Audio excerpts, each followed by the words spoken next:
안녕하세요. 말씀을 품고 말씀을 살아내는 바이블 1289215번째 날, 오늘은 여호수아 22장입니다. 여호수아서는 1장부터 12장까지는 치열했던 가나안 정복 전쟁을 다뤘고요. 13장부터 어제 21장까지는 가나안 땅을 분배하는 과정을 보여줬죠. 오늘 22장부터는 여호수아서의 결론부가 시작됩니다. 가나안의 정복과 땅 분배가 모두 끝나고 난 뒤에 이제 평화가 시작될 것 같은 순간 이스라엘 공동체에 위기가 찾아옵니다.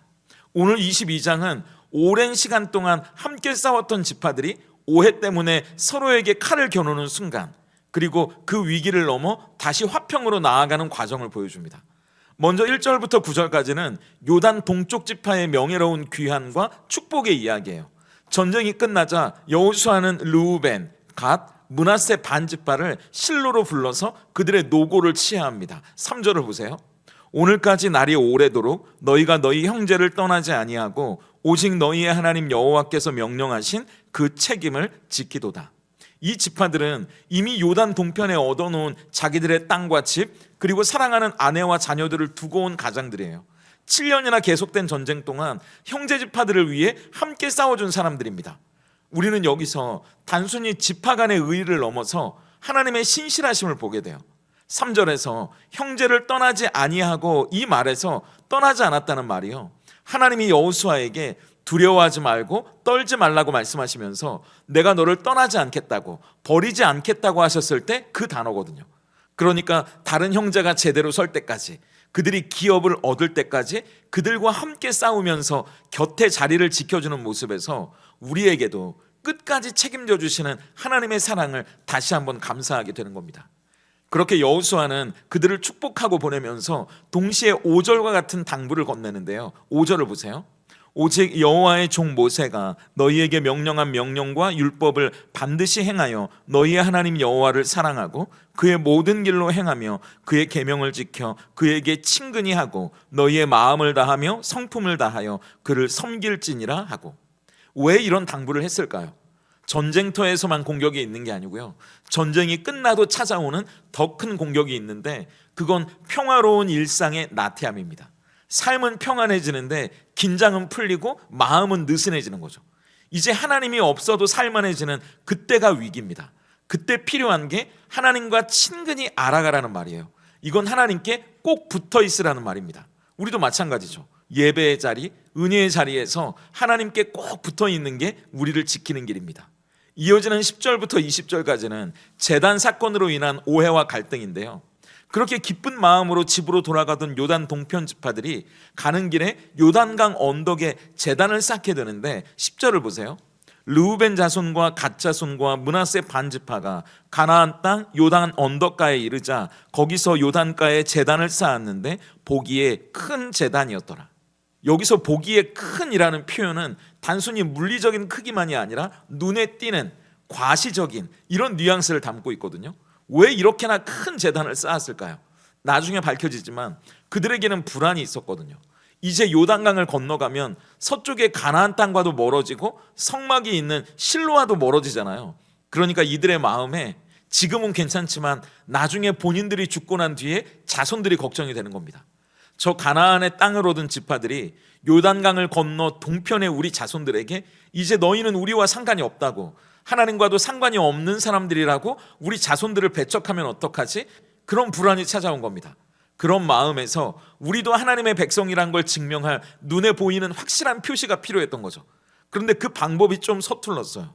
가나안 땅에 남아있는 나머지 지파들과도 어떤 소통이 없었다는 게 문제였습니다. 결국 가나안 땅에 남은 지파들이 그 소식을 듣고 발칵 뒤집어져요. 율법에 따르면 제사는 오직 실로에 있는 성막에서만 드려야 되거든요. 그러니까 저 요단강 동편의 지파들이 가나안을 떠나면서 혹시 딴 마음을 먹고 우상을 숭배하려 한 건 아닌가? 그들이 그렇게 생각이 든 겁니다. 그래서 당장 싸우러 가자고 소리를 높이게 된 거예요. 다행히 전쟁 대신 제사장 비느하스와 각 지파의 대표 10명을 보내게 되는데, 이 비느하스가 귀에 익지 않으십니까? 민수기 25장 바알보올 사건 때 음행하는 남녀들을 창으로 다 찔러 죽여서 전염병을 그치게 했던 바로 그 비느하스예요. 그러니까 이 비느하스는 죄에 대해서는 대쪽 같은 사람입니다. 타협이 없는 사람이에요.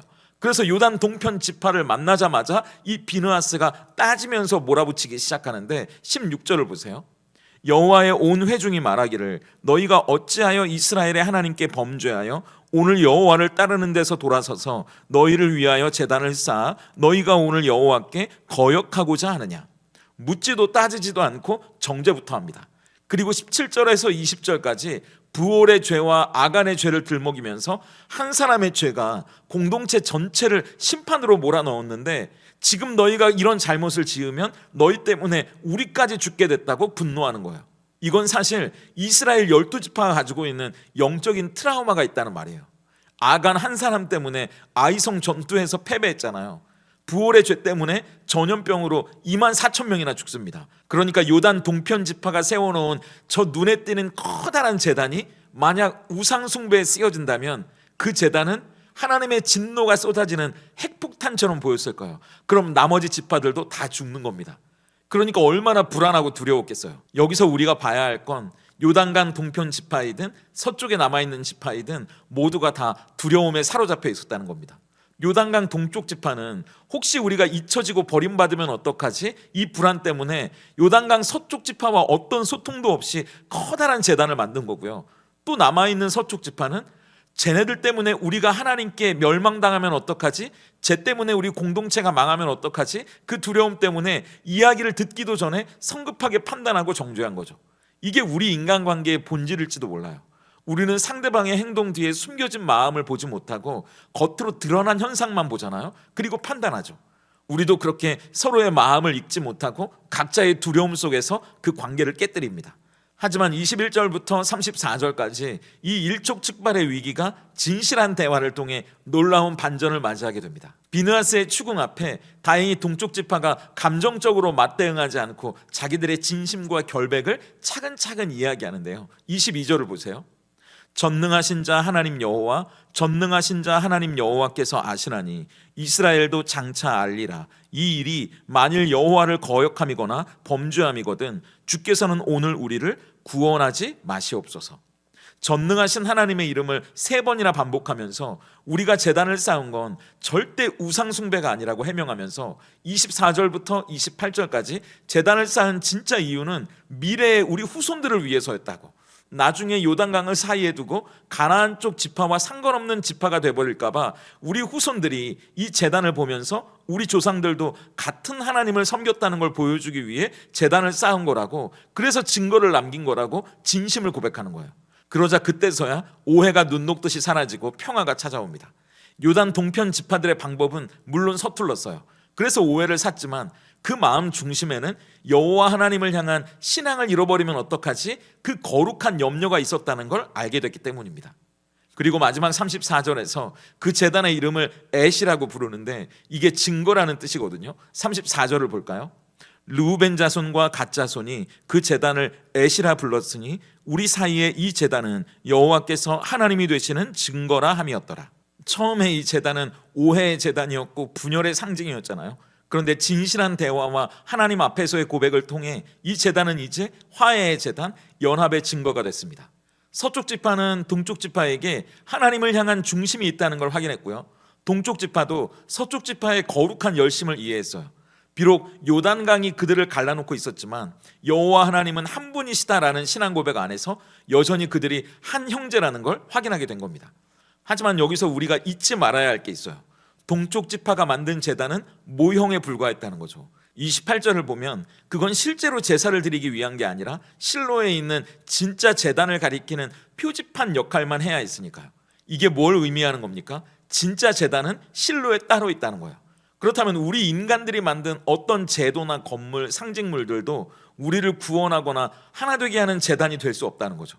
그렇다고 우리의 참된 제단이 지금 저 요단 강가에 실로에 있는 것도 아닙니다. 우리의 참된 제단은 골고다 언덕 위에 세워진 십자가예요. 예수님께서 친히 제물이 되셨고 제사장이 되셔서 하나님과 우리 사이에 막힌 담을 허물어 버리시고 유대인과 이방인, 동쪽과 서쪽을 하나로 만드셨기 때문입니다. 동쪽 지파는 그들이 쌓은 제단을 증거로 삼고 싶어 했지만 오늘 우리에게는 그 제단이 필요 없어요. 예수님이 보내신 우리 안에 성령님께서 친히 증거가 되어주시기 때문입니다. 우리 안에 계신 성령님께서 너는 하나님의 자녀라고 증언해 주시는 소리 앞에서 더 이상 요단강처럼 우리를 의심하게 만들고 그 사랑에서 떨어뜨리는 어떤 것에도 더 이상 두려워하거나 불안해하지 않을 수 있다면 좋겠습니다. 그렇다면 오늘 여호수아 22장이 던지는 질문 앞에서 우리는 어떻게 삶으로 대답할 수 있을까요? 첫 번째 질문은 나는 형제를 향해 창을 듭니까? 귀를 엽니까?예요. 우린 너무 쉽게 오해해요. 너무 빨리 정죄합니다. 상대방의 말 한마디, 행동 하나를 내 선입견, 내가 가진 트라우마로 해석해서 판단해버리는 거죠. 서쪽 지파가 가졌던 거룩한 열심은 물론 귀합니다. 그런데 듣지 않는 열심은요, 상대를 향한 폭력이 될 수도 있어요. 보네포 목사님은 형제에게 빚진 그리스도인의 첫 번째 의무가 듣는 거라고 말했거든요. 그렇다면 오늘 내가 이해가 안 되고 불편한 누군가를 바라보면서 내 손에 들고 있는 판단과 정죄의 창은 내려놓아야 합니다. 혹시 내가 모르는 사정이 있지는 않은지 그 사람에게 물어볼 수 있는 여유를 가져보시면 어떨까요?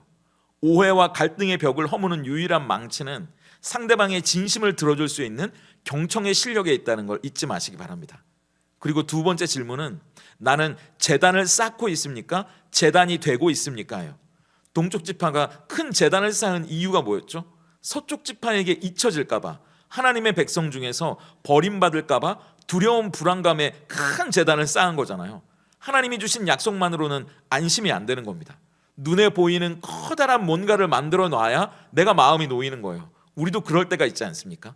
사람들이 나를 인정해 주지 않을까 봐, 내가 도태될까 봐 뭔가 내 손으로 남겨놔야 될 것 같고 스펙, 외모, 돈이라는 제단을 쌓아서 나를 증명하려고 하죠. 하지만 우리의 정체성은 우리가 쌓는 제단의 크기에 있지 않습니다. 우리의 진짜 제단, 우리의 유일한 증거는 예수님뿐이니까요. 우리에겐 증거가 필요 없어요. 예수님의 십자가가 이미 우리를 하나님의 자녀로 확증하셨기 때문입니다. 증거가 필요한 건 우리가 아니라 세상입니다. 그렇다면 우리의 삶이 그 증거가 되면 어떨까요? 제단을 쌓는 것이 아니라 우리가 제단이 된다면 세상은 우리를 보고 하나님을 알게 될 거예요. 그렇게 세상에 하나님의 사랑을 보여주는, 하나님의 은혜를 증명해내는 제단의 삶이 저와 여러분의 삶이 될 수 있다면 좋겠습니다. 함께 기도하겠습니다. 겸손의 왕이요 평강의 왕이신 예수님, 감사합니다. 오해와 불신으로 깨질 뻔한 이스라엘 공동체를 다시 하나 되게 하신 은혜를 바라보며 우리 스스로를 돌아봅니다. 우리 삶에도 동과 서를 나누는 요단강처럼 수많은 오해의 강물이 흐릅니다. 그 강 앞에서 겉으로 드러난 모습만 보고 섣불리 판단하고 정죄했던 우리의 교만을 내려놓고 진심과 경청의 귀를 열 수 있게 하시고, 내 판단을 내려놓고 상대방의 진심과 아픔을 읽어낼 수 있는 십자가의 사랑을 주시옵소서.